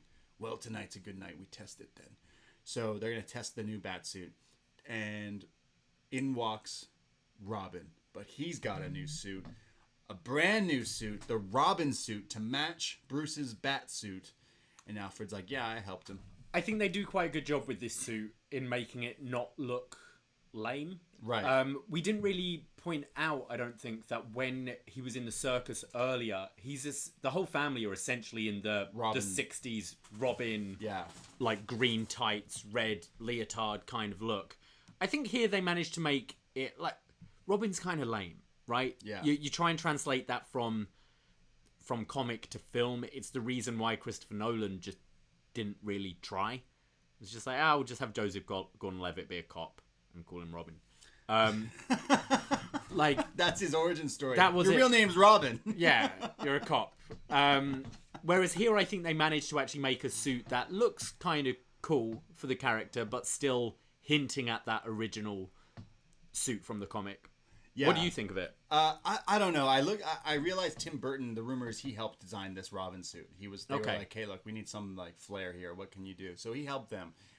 It's definitely, I think I see like not Roman. I see that. The soldier, the plating. The plates, yeah. It's definitely like that inspired. I'm iffy. Like I had the toys again of all these things, of all the 90s Batman, anything, cartoons, movies, whatever. But I think they were really cool. But I feel like going forward, again, this is almost like 20 years old now, 15 years old or whatever, but there's probably better outfits. For sure, but I think this kind of matches, I've got the picture up here, this matches Bruce, like what he's wearing as Batman, and it's not, I think dulling down the red and the green makes it look a bit cooler. Yeah, it's got the red and the green arms and some of the His yellow mask still sucks, though. He needs more than just the little face. He looks cooler as Nightwing. Oh, way That's why cooler. he goes on to be Nightwing. Yeah, definitely. So he's going to help Bruce defeat the Riddler and the Joker. He says it's a fair fight if it's 2-on-2. So he's like, all right, I'll let you fight with me. I need help. I need you. I need your help. So they can't take the Batmobile, so they can go by air or by water because there's the Batboat and the wing. The Batwing that's hanging upside down. That looked cool when it like opens up underneath like a bat. Yeah, but then we barely saw Yeah, it. you barely. I was going, oh right, we're here for the Batwing, and we see it, and then 10 seconds. It's barely used. Yeah. Okay. So they get in there. They're gonna stack the odds, even the odds, and they're gonna go. And why not both? So Bruce is flying the Batwing, and Robin is flying the Batboat, and they're going on pursuit to, I think it's Claw Island. I think the Riddler. Why not? Yeah, I don't understand, but whatever. They're going to the Riddler's base, and the Riddler obviously knew that they were going to do this because he can read their minds. He sets up a game of Battleship with Two-Face, where they're playing Battleship and blowing up things on their route, like Bats and Rob's route to the island, and they eventually get shot out of the air, shot out of the water, and I think it's the first time you see Batman like swimming, because swimming in these suits does not look fun. They're already like 40 that looks pounds. very hard. Yeah, they're already super heavy outfits and costumes here, and they're swimming in these shots for no reason. Yeah, there's no reason to see them in this because shot. they can't afford to shoot Batwing. I guess maybe, yeah. I don't know. So then, like you mentioned, the Batwing is shot out of the air, and Batman survives, but like we barely see him use it. He doesn't use it. He gets shot out of the air. And they swim to the island and through this like wreckage and there's like rocks and it's all wavy and stuff. And I guess some would say the line of the movie to some people, which is, "Holy rusted metal, Batman!" And he goes, "Huh? Well, the ground, it's all holy, like there's holes in it and it's metal and it's rusty." And she's like, "Oh, okay." I enjoyed this a lot. This callback to the originals, because I feel this isn't a time that was like reflecting. Like, doing too many callbacks. Yeah. We expect that from a Marvel film now to do, like, Right. a callback to the originals and that kind of thing. This really made me laugh. Holy moly, Batman. So he plans... Bats will take on the Riddler, and Robin will take on the Two-Face. And he eventually confronts Two-Face, and he starts beating the hell out of him, kicking him, roundhouse kicks, some left hooks, some right hooks. He says, "This was for my mom, my dad, my brother." And he's beating him up. But he almost has him dead. He's hanging on the cliffs, but he decides to listen to Batman and save him. So he saves Two-Face, which would be a not so good idea in hindsight. So now, But he's showing because the whole film has been Batman trying to teach him that killing won't make you feel any better. Believe me, I've lost my parents. You don't want to go down that path. It will get dark and everything. And Two-Face essentially says that here as well. It's like, yeah, you kill me and I'll see you in hell. So he's like, all right, I'll be a good guy. But then I got a gun and I'm gonna beat you up. Yeah. So Batman's on pursuit of the Riddler, he's got to go through all these like mechanics and gears, and I don't know what the fuck he set up here for these traps. But Batman clearly was expecting these things, so he uses his bat boots with the bat rockets, the shoes that have rockets that come out of it, and escapes this like I don't know what this I point. think they'll just blow your feet. Yeah, off, I don't won't know. they? I don't know. Could go very wrong. You know, like in cartoons and movies, like people put rockets on their feet and they fly off. Yeah. And it's like in Hot Rod, he puts them on, but like it doesn't do it. It doesn't help you. Jackass, they do it a lot, I think. So Batman uses these boot rockets to get out of this, and we have, I think, my favorite line from this movie, which is Jim Carrey: "Riddle me this, riddle me that. Who's afraid of the big black bat?" And his chair turns over, and he's like this next evolution of the Riddler. He's on this throne with Yeah. this massive pink hair and this awesome silver Like one piece. looks like a figure skater almost. He does absolutely, but yeah, on this extravagant kind of throne he's created for Definitely himself. like androgynous. What's the word? Androgynous vibes, because he's like got like the gold hair. dust? Yeah, Yeah. He's got like the sparkles and everything. So it's because I'm following the story real intensely and real closely here. He's got so much like smarts in him that he like is changing. make all this Yeah, he's like his face is even changing. He's looking different. Like he's just more advanced and smart, and he wants to outsmart him.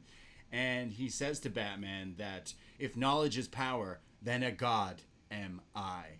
And it's giving me vibes of is it Gozer in Ghostbusters, the woman at the end, who again is very similar. It looks exactly like him, actually, now that I'm thinking about it. It's very slim, and the silver and the hair and everything is definitely playing off that. And he says to Batman that it comes to crossroads here. You have to make a choice, and pulls down these like cloaks and things, and one glass tube reveals Chase Meridian tied up, and the other is Robin. And Two-Face is there just laughing. Two-Face has no meaning throughout the rest of this movie. Like, it's so, like... You see, this thing would have been...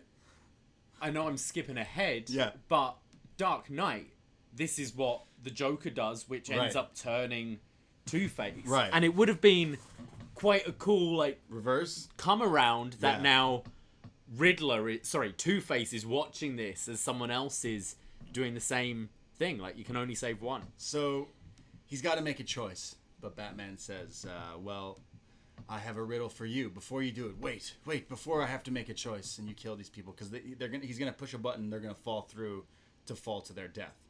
And he's like, wait, I got a riddle for you. I see without seeing. To me, darkness is as clear as daylight. What am I? And the Riddler laughs and goes, well, obviously, you're blind as a bat. And he goes, yep. And throws a batarang. His sonar thing goes off, and he hits and destroys the giant mind. It looks like all the mind power, mind juices, mind waves have been going into this giant one. And it starts to shatter and takes all the light out of the room, and it falls on everything, and the Riddler's screaming and crying, and he pushes the button.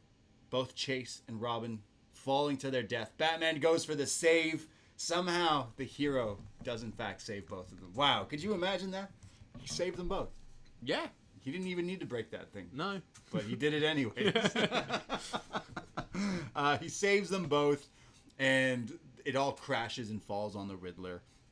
And we see Two-Face now. They think they've done everything, and they see Two-Face, and he's got a gun, and it's over. He's pointing at all three of them. He's like, time's up. And he's ready to make it all by chance. Sorry, he's not looking at his coin, but Batman says, you always slip a coin if you're going to decide to kill someone, so, let's leave it to chance. Let's do it. So as he goes to flip his giant coin, Batman has all sorts of gear on his utility belt, including quarters. As Two-Face flips his coin, Batman throws other quarters in the air, confusing Two-Face, who goes, I don't know which one's mine, thus falling off this, scaffold platform he's on and falling to his death. Terrible death. As his body is drowning in the rocks and rubble, a coin lands on his And palm. also, Batman says I never kill people. It's kind of like Jigsaw in Saw. Yeah, sure, you never kill people, but you definitely put people in the position where they're gonna die. It's like throwing coins at this dude as he's on a ledge, smashing this mind thing with Riddler. Well, what's he doing on this ledge? He's pointing a gun at them, and he's just like, I'm going to stand here. This is where I'm going to stand. It seems a good point, yeah. I love the fact that this is... It's also Batman, he then Robin's in shock and turns over to Batman, and he's just give him the nod, I killed him for you, kid. Batman killing people. So that's the end of Two-Face.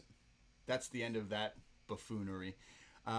Riddler now is just in a wreckage, and like I mentioned, now his face is even more fucked up. He's got transformations kind of weird. His brain is all fried. He's gone insane because all these mind waves have corrupted him and exploded inside and stuff.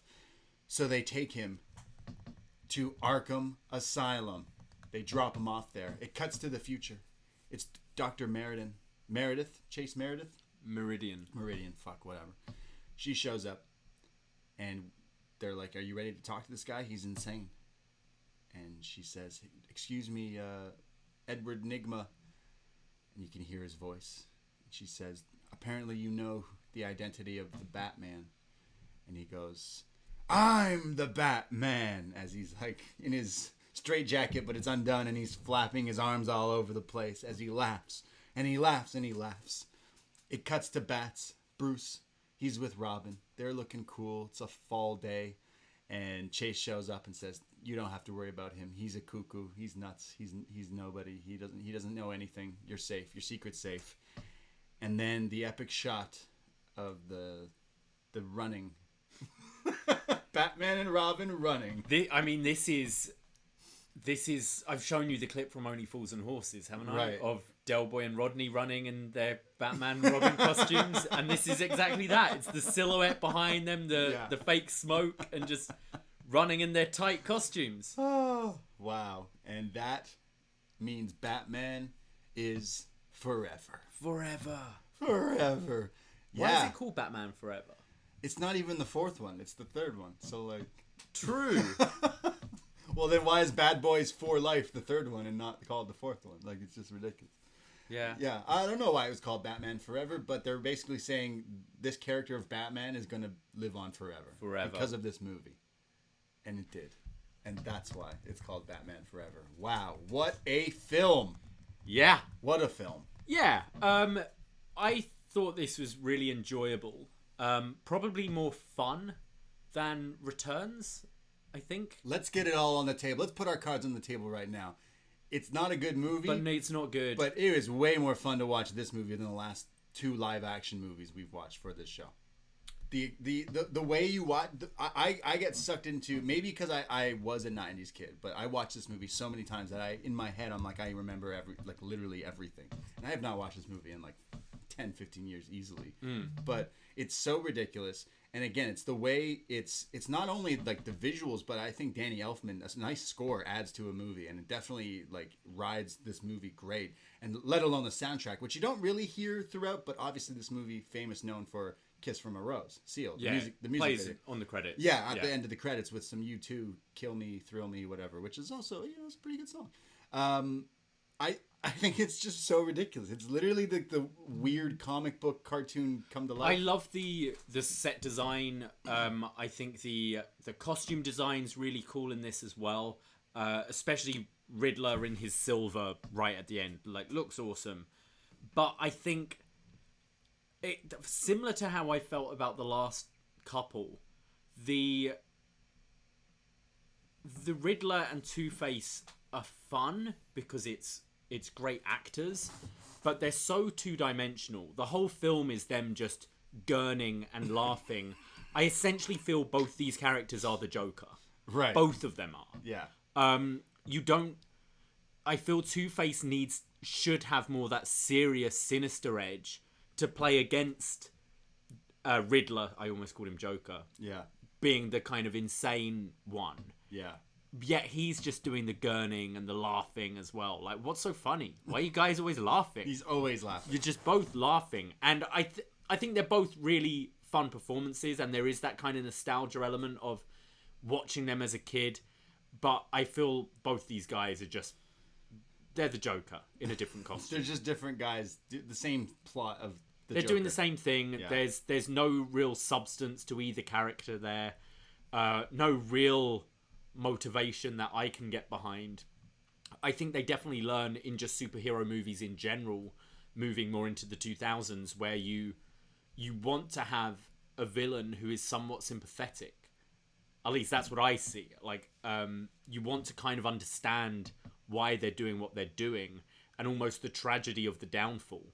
Like, this Harvey Dent story, obviously we'll get to The Dark Knight down the line, but having played the Telltale game of Batman, where your kind of choices shapes the way of the story, the Harvey Dent story is tragic, right? He's this white knight, this person who people trust in Gotham, and it all goes so wrong that he sees himself become the villain. And obviously we play into that more in the latter films, but here he's just a dude with half his face is purple and he laughs a lot.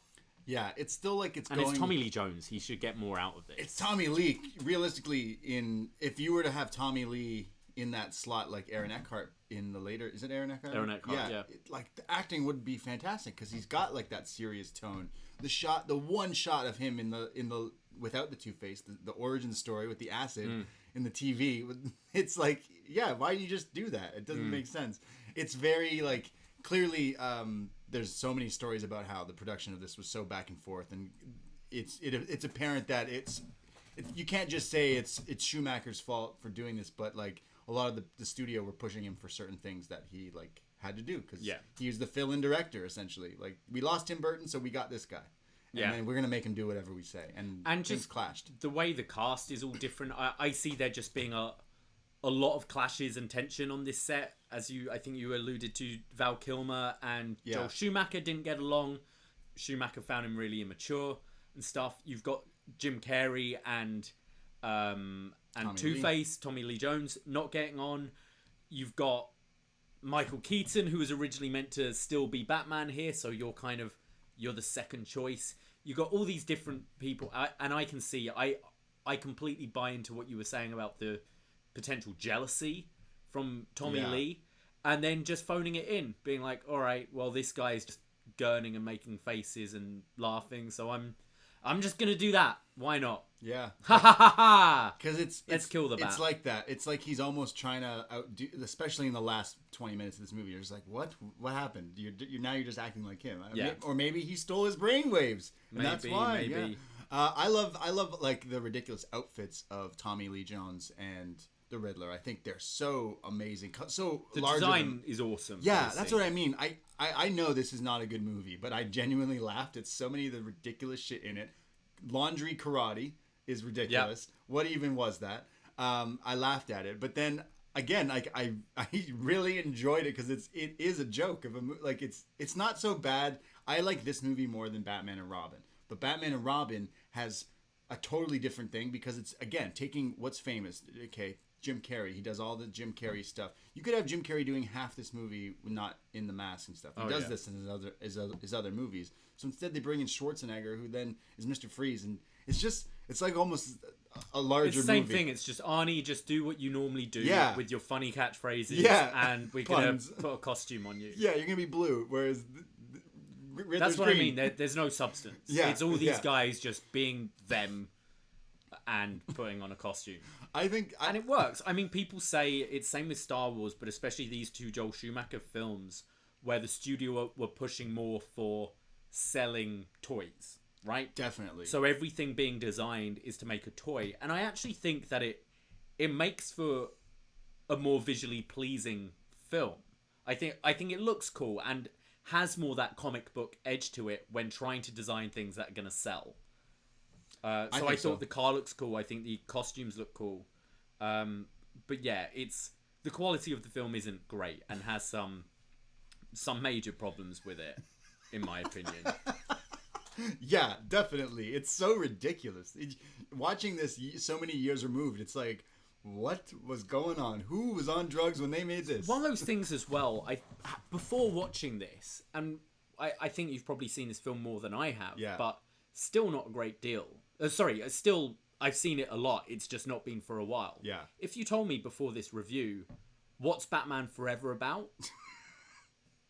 I'd go, well, it's Batman versus It's Batman versus. Riddler and Two-Face. Yeah. You go, no, but why? What's it about? Yeah. Like, I can't... Oh, there's brainwaves and... Like, I wouldn't have remembered any of that at Yeah. all. Like, the story just doesn't have any... Like, there's nothing there, really. There's no real reason for this movie to take. It's just bad guys wanting to kill Batman. I Yeah. guess there's no real. Yeah, it's not great. Shall we go to some feedback and then maybe do our scores? Yeah. We put up feedback for our free shows on forum.postwrestling.com, but I also put it on the Patreon because I figured some of you might be hanging on there as well. So we've got feedback on both of them. For Wow, this we have a review. lot of feedback for We this. do. I'm going to start with the forum. Okay. And we start with Chris in Ottawa, who says, "Hello, gentlemen. As a borderline millennial who experienced this movie at the tender but devilish age of 12, the nostalgic pangs are strong with this one. The mid-90s were the age of the official soundtrack, and Batman Forever delivers in spades. U2, Seal, The Flaming Lips, PJ Harvey. We all owned that CD. I still have a beaten-up copy of it somewhere around here. Taking off my junior high blinders, what a goddamn piece of shit this thing is. We get the debut of the Bat Nipples, zero gravitas, and Val Kilmer providing about as much as charisma as a cinder block. One bit of fun we're able to pull from this mess is the chemistry between Carey and Lee Jones. Ironically, Jones despised Carey, telling him to his face that he hated him and couldn't sanction his buffoonery. Love it. According to Jim on the Norm Macdonald live YouTube show. Thanks to Christopher Nolan for saving the motherfucking franchise. 2 out of 10, only because of the sweet jams." Yeah, and you also didn't mention Method Man with the song "The Riddler." The whole Riddler Oh, EP. okay. The Riddler is banger as well. Sorry for forgetting. It's okay. Well, he forgot. Sorry, Chris, but thank you. He's right though. It's like with these goggles of a kid and stuff. It's such a fun movie and ridiculous. Oh, but yeah. it's not good. Professor writes in, by any critical standard, this is not a good movie. But I was 10 and had no critical standards. It has Jim Carrey being wacky, a guy dressed as Batman, and a guy dressed as Robin. Cool. 10-year-old me needed nothing more. Mid-30s me needs a lot more. This film doesn't get any of the characters right. That is to say, comic accurate. But neither did the Burton films. And Chase Meridian is a worse love interest than Vicky Vale, which I did not think was possible. Still, I like this as a whole lot more than the Burton films. Any love for this movie is 100% nostalgia. I haven't seen it in years, but I wore out my VHS as a kid. Sitting here typing out feedback, I can picture damn near the entire movie. At least it made an impression. I'm the same way, man. Yeah, I mean, I think a lot of the films, these are have to be aimed at kids, because I remember loving this. I lump this with like Power Rangers, the movie, with Star Wars, the episode 1. Just as a kid, I didn't care. Didn't know that it was bad. You know, it just looked cool. And saw lightsabers and Batman and Riddlers and stuff. It didn't matter. Didn't matter to me. We go to CJ Walker, who says, "Hello, first time, long time. Oh, first time, long time. And I'm making my big debut on this Batman thread. All right. I have probably seen this film more than any other Batman films, and this is one of the earliest films I remember seeing in the theatre. These movies aren't great, but I always like this particular aesthetic. It's a throwback to the 60s, but also feels very mid-90s as far as colour and overall mood." Yeah, agreed. We go to Chris Scherbeck, who says the best overall Batman ever. Wow. It's the true best midpoint of campy Adam West, Burton over the top and beyond. Quotable, ridiculous, product placement, sequel setups, Jim Carrey's second best role after Cable Guy, non-negotiable. Whoa! Whoa! All right.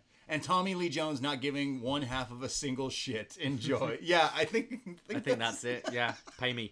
Also, I don't know. Cable Guy's good, but no. CJ continues. He says, "As cartoony as it was as a kid, I was actually a bit scared of Two-Face and even Riddler. A very different role for Tommy Lee Jones and perfect for Jim Carrey. Kilmer never had much of an impression on me, nor did Chris, whatever his name was. In fact, all I can think is how my man Marlon Wayans would do in the role. Anyway, classic movie. Love the pod. Love you guys. Have a good one." Yeah, we Thank talked you. about on the Batman Returns review that it's supposed to be Marlon Wayans, and like he was paid out and stuff like that. And like, imagine this movie with him in it. It would be weird. I don't know. Or would it have worked? Who knows? I like Chris O'Donnell. We go to Eric Marcotte, who says, "The feedback here is far too positive for my liking. Fuck this movie. It nearly as bad as Batman and Robin, but not nearly as enjoyable to watch. Jim Carrey's Riddler suffers from the same issues as most of the incarnations of Riddler, in the sense it's too dangerously close to being the Joker clone. It happens to prefer riddles. Tommy Lee Jones might as well have been playing the Joker as well, because the appearance aside, the character he's playing barely resembles Two-Face. Chris O'Donnell's Robin wasn't great, but it wouldn't have got a lot worse than the next one, I guess. That's as close to as a compliment I'll give this movie. The outfit sucked. Kilmer was forgettable. At least we got to see truly iconic love interest like the beloved Dr. Chase Meridian. Make it to the big screen. 1.5 out of 10. Sarcasm there. Sarcasm. We go to Jose Mancilas. "Holy rusted metal, Batman! First time, long time here. First time, long time." Where to start? From the ensemble A-list cast to the visual colours, this movie for me will always be the best Batman movie, strictly for nostalgia, as it was the first Batman I ever saw as a kid. I remember going to the now defunct Astroworld and seeing the live-action show that was based on this movie. Not as dark as the first two, and not completely stupid like Batman and Robin. Batman Forever to me is the perfect middle of absurd with reality and a superhero movie. Major props to Jim Carrey for his portrayal of the Riddler. Love the reviews, and remember, the bat signal is not a beeper. And last one here from Kendall from Ohio. "I have good memories of this movie. It was the first Batman movie I got to see. It was the first Batman movie I got to see in theaters. It was great seeing characters from the animated series get introduced into the films. Jim Carrey was good as the Riddler, adding his little quirks. Two-Face looked scary, but not enough to deter the viewer. Chris O'Donnell portrayed Robin well in this film. Val Kilmer was a middle-of-the-road Batman and Bruce. He was just there. Dr. Meridian is by far the worst Batman love interest across Batman media. The Batmobile design in this film is my favorite. This was my peak Batman fandom at 9 years old. I got the Batman, Wayne Manor, and Batmobile for Christmas. Thanks for doing the Batman movies reviews, and can't wait to hear your thoughts on the next film in the series." Oh, I can't wait for that one. Wow. Isn't that the best one? Yeah, I can't wait. I think that's why we picked this series of films. So we do a little thing with these Batman reviews where we kind of score out of 10 certain elements that are recurring, and then kind of try and come up with our overall score. So we've got a new person playing Bruce Wayne and Batman now. Yeah. Val Kilmer. Let's start with his portrayal of Bruce Wayne. Out of 10, what do you give our Val? Man, I again loved him as Jim Morrison. If it was rating that, it'd be really high. But someone said middle of the road Bruce. I can't say I hate him where I go, dude, you fucking suck. But why is his mouth open all the time? Do you notice that his whole time as Batman, his mouth is just open? So I can't say I hate him, and I can't say I think he's great. So he is in the middle of the road, and that's why I gave him a 5. I gave him a 4 as Bruce. I could not tell you one scene of What did him he as do? Bruce, and I watched it yesterday. He wasn't the very character suave. is so bland. This is meant to be your leading character. Sure, like handsome looking dude in the 90s, but there's more to Bruce Wayne than that. I think I'm being generous here. I gave him a 4. Just dull, really dull. I think someone called him a charisma vacuum in one of the reviews, and I kind of go along with that. I also give him as Batman a 5. I give him the same as Batman and Bruce, because it's like you're still Batman and you're Bruce Wayne. It's cool seeing this come to life, and again, I'm someone who did read a lot and watch a lot of cartoons. To see these things brought to life is really cool. And I'm not saying he's bad. I'm not saying he's good. He's literally in the middle for me as both Bruce and Batman. It's like, yeah, you did the things, but you're not. You think of like Christian Bale when he's Batman. He's like super jacked. He's in crazy shape. Val is just Val. Yeah, I kind of felt the same with Michael Keaton as well. You don't really believe that this guy could like beat the piss out of someone. Yeah, exactly. You know, you don't believe that. I went 5 as well. I think his jaw looks right in the cowl. Yeah, and he's got a good jaw. If we were rating he's Val got a good Kilmer's jaw, it'd be 10. Yeah, so that's always a good thing with Batman. But again, just bland. Like there wasn't really anything cool. About him. We go main villain, secondary villain. They're kind of equal billing for this one, but let's say main villain Riddler. Yeah. Well, I mean, we see Riddler's origin here, so I guess he's more of the focus, maybe. Yeah, I But know. you could go either way. Tommy Lee gets second billing, but it's definitely joke. See, Riddler, that's more so. I think this is probably one of the high points of this movie, and this is gonna sound shocking, but a 7 for Jim Carrey.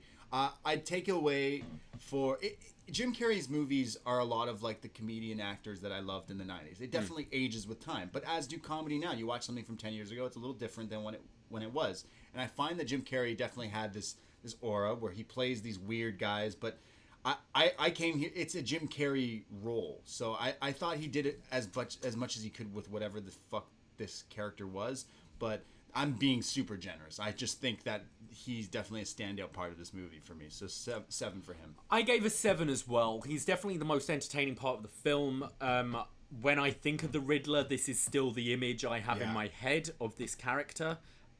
Maybe because he hasn't really been tackled since here. Yeah. But he's very entertaining. It is very Joker-esque. I think that's a big problem with it. Yeah. But I went for a 7 as well because I did enjoy it and thought the costume was pretty iconic. I think the costume is crazy. Celebrities dress up like this once in a while, but it's this one they're aiming to go for, like this look that he goes for, and it's iconic. It'll be like known forever. The way his hair was, the mask, everything he's wearing Forever. And another thing is he's really good at those tricks. With the cane. Watching this, I'm pretty decent. I can do some of these things. Can he dry his socks by swinging them around? Yeah, though? true. Yeah, true. We go to the secondary villain, Two-Face. Yeah, this feels weird because I think Tommy Lee Jones is a fantastic actor, as we've mentioned, but they don't really give us what we want out of this character, and I think halfway through the movie, it changes, like from the beginning of the movie. So I'm gonna say 5 for my Harvey Dent Two-Face here. I went for a 5 as well, and I think it's maybe a bit too. I'm being a bit too generous again. I like the look of it, but this isn't Harvey Dent or Two-Face to me, and very little substance. I feel like grading it lower, but I've already worked out my combined score. Yeah. We go to Alfred. I looked and realized I was being super mean to this movie, so this is where all my points are going into. Right. 9 for 9. Alfred. This dude had to stand in the same room as Dick Grayson while he's kicking and doing his laundry, and he's just there. And he also had to take a bump. He took a bump in this movie. He got hit in the head. I went a 6. Yeah. I love this guy. I've given him high scores every time. I just think he wasn't used enough. Michael Gough is the actor, right? Michael Gough. Yeah, he's great. Rest in peace. I think you could have used him a bit more in this, especially with him being, like, this being the third time we've seen this Alfred. I think it's time to, like in the Bond films, after you've seen M a few times, M starts like doing a way more as films go on, and I'd have liked to have seen a bit more with Alfred. You see it in you got a bit more in this one with the like little things, especially helping Dick, but it's definitely in the next one where he's like sick and stuff. Yeah. But he comes off more like that. We go to the vehicles, so the Batmobile and the Batwing. Yeah, I love this Batmobile. I think it's so cool looking. It's so weird, and it fits this movie pretty well. Has it aged? Yeah, every Batmobile has aged. Someone owns this Batmobile, and they're not legally allowed to drive it on the street. So if it gets caught driving, they get a ticket. Okay. It's not legal, valid, or something like that, which doesn't make sense. If it has 4 wheels, it should be fucking legal. This is dangerous. Though, Yeah, it must be. It has all those dents from Chris O'Donnell. I gave this Batmobile a 7. I gave it a 6. I think that both the Batmobile and the Batwing look really cool, but similar to Alfred, I don't think they were used enough or effectively enough with the time we had with them. Exactly. So, yeah. and maybe that's a budget thing, a 1995 thing, but I thought they looked cool and would make for awesome toys, but on the actual film, I didn't see enough cool shit. We go to the suit plural. So Batman and Robin's suits, I'll say here. Right. And any kind of gadgetry, that kind of thing. The one shot of the Batwing thing coming under in the cave looks so cool, and then you're right, it totally gives you like a fake thing that you think you're gonna see some cool shit, and you don't. You don't. And he's got boot rockets. He's got Robin. Their suits are cool, which kind of saves the score for me. They show you all the stuff that he could do, but doesn't really use it. Yeah. That's what I don't like about this. It's like, whoa, I got these boot rockets that I didn't use before. I got these other things sonar that I use for literally one shot. It's like, okay, well, if you have all these things, you should be using these things. Yeah. And he doesn't really use it. So I'll give him an effort for trying. I'm going middle of the road as well, 5. Okay, I went for a 7. I thought both suits looked really cool, and this is just before we get too ridiculous with Batnips. It is Batnip still, though. That's why I took a thing off. They're not as prominent as George, though, are they? No one is. They're not as obvious as they're not cutting diamonds like Right. Yeah, it's not as Cutting cold. glass, well, that's yeah. because he's fighting Mr. Freeze. Yeah, sure. it's cold. Yeah. I went for a 7. I thought both looked quite cool, and then just overall enjoyment of the film. Yeah, I mentioned before, I told everyone I was doing this movie. I told everyone, all my friends, that, hey, I do these Batman reviews. Check them out if you don't like wrestling and stuff. And everyone I told, I am watching Batman Forever. A few of my friends, they all said the same thing. Oh, you're watching Batman Forever? That sounds great. Make sure you get high as fuck before you watch it. And that is what I did. And that's how I got to my overall score of a 6. Yeah, I went 6 as well. Most of that is from just a bit of a nostalgia kick, and it's nice to look at. It's campy, so it's fun. We can laugh at how bad it is at times, so I did enjoy it. I wasn't bored. Yeah. But it's not a great film, and that's why I gave it a 6. Honestly, like, most of the majority of this movie, to me, is literally the way it's so close to this, like, what you think Batman was when you read the comics or watched these cartoons. This is the campiness and everything. We just did a review of The Mask of Phantasm. It's a cartoon. It's animated. If that were to be brought onto the big screen, it has more realistic. That had more story and more. There was way more depth. Yeah, but there wasn't. I was way more emotionally invested with the lead lady in that than I was with Chase Meridian. But then here it's like all visually stunning and stuff like that. So it's like, yeah, it looks cool, but there's not much substance. It's all sizzle, and it's like that's what I guess Hollywood blockbusters really are, right? It's all explosions and random shit thrown together and Batnips, but overall enjoyment of this film. I enjoyed watching it. I laughed at a lot of ridiculous stuff. I laughed more at spots I shouldn't have laughed than I laughed at spots I should have laughed. But I still enjoyed. That means I had a good time. Also, it's just over 2 hours long. God damn it. Why are these Batman? This is short for a Batman movie. It is. I know. So that I went for a 6 as well. That gave my overall score when doing all the maths and stuff. Gave mine a 2.75 star rating out of 5. Yeah.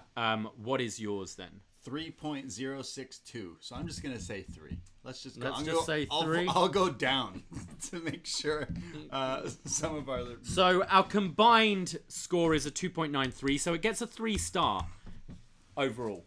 from Wow. us. I think a bit too generous, Yeah, maybe. I know. Um, I'm doing it just because We're on a Tommy good Lee day. was mean to but you hear it here first. Batman Forever gets 3 stars from the BDE. Wow. Yeah. Just before we go, Yeah. because it wasn't on our list. Robin, yay or nay, or somewhere in the middle? Yeah, like to me, I was a kid, so seeing this guy, I mean, if we're rating his earring out of 10, 10 Oh, out yeah. of 10. 10 out of 10 10 out of earring. 10 for the Robin earring, which some people in production were mad about. It's caused a stir up. Like, how could you give Robin an earring? It's like, what? It's the 90s. Everyone wore everyone earrings. had an earring. I do not. So I think he's great. The actor Chris O'Donnell goes on to he's on TV shows and stuff. What he goes on to do, and that's kind of why I asked you, he goes on to do this film called Batman and Robin, which we'll be talking about next month. They clearly were like, they're setting up this movie and Batman and Robin together feel like one big movie to me. Right. It's like, all right, well now we just do what we do in that one, but it's a girl. We have a Batwoman and Batgirl. I'm pretty sure she steals a bike or a car or They something. all, I can't remember. it's so shit looking back at it now, and God bless our parents for taking us to these shitty movies when we were kids and stuff. But it's fun to go back and reminisce and stuff. But Yeah. Batman is such an iconic character in pop culture, and it's this one that pops for me out of all the Batman movies. I'm not going to say this is the best Batman movie, but I would rewatch this again. I think it's very enjoyable. I would show this to kids, maybe 10 or something, a little bit, and they would enjoy it and get a pop out of it because it just visually is fun. But what a ridiculous film. Ridiculous film. Riddle me that. This is a ridiculous film. Thank you for listening. And the next time we will be doing is Batman and Robin, which is going to be great. So look for that. I think is that next month? It'll be February, yeah. Wow. Okay. So love is in the air for Batman and Robin. Can't wait to talk about that one. And we'll be going down through all of them. And then after that one, the Nolan series and more. So go check out all the other shows we have. We did Killer Clowns from Outer Space on the Patreon this past week. We did a bunch of Rumble shows, top 5 Rumble moments, and Royal Rumble 1995 edition of Up Yours with Jason Hagholm. That's out on the Patreon. And the February schedule is coming together as well, looking to put together some things there and so many more things. Patreon.com/upnext. $5 a month gets you access to all the movie reviews we do, all the wrestling reviews, everything. Just $5 is what you can do to support us there if you like listening to us here. Absolutely. Yeah. Yep. So same bat time, same bat channel. You know when to find Up Next Wednesdays and BD Elite on Thursdays as well. And shout out the Twitch people. We'll do these on Twitch. Yeah, give us a follow on Twitch, twitch.tv/UpNextPodcast. We are going live a lot with a lot of our shows and watch-alongs and stuff, so make sure you give us a follow so you know when we're going on. And just like me watching this silly movie, it helped me check out for 2 hours. Thank you for listening and supporting. We hope we let you check out and listen to us talk about this fucking movie for so long. I myself, Braden Harrington. I'm on Twitter, Instagram, @TheBrady. And I'm @Davey Portman. And Up Next is @UpNextPodcast, Twitter and Instagram. Thank you. Take care. Goodbye. Be safe. And riddle me this. Riddle me that. Who's afraid of the big black bat? Actually, wait. I won't be sanctioned to your buffoonery. Ahoy!